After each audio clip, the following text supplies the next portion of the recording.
Hello everyone, আজকে আমার দাদার বার্থডে ছিল, তাই জন্য আমি পোস্ট করেছি। সবাই তোমরা অনেকেই দেখেছো। আর এই কেকটা আমি নিজে হাতে বানিয়েছি আমার দাদার জন্য। কেমন হয়েছে জানিও কিন্তু। আর কেকটার নাম কি সেটা কেকে বুঝতে পেরেছো?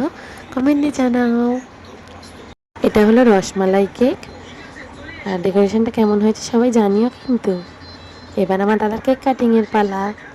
সবাই ভিডিওটা দেখো কিন্তু শেষ অবধি। আরে আরে দিদি কাটো। Happy happy birthday birthday to to you happy happy birthday birthday dear dear বাবা happy happy birthday birthday to to you you হাততালি হাততালি হাততালি দে পাকা যা পাকা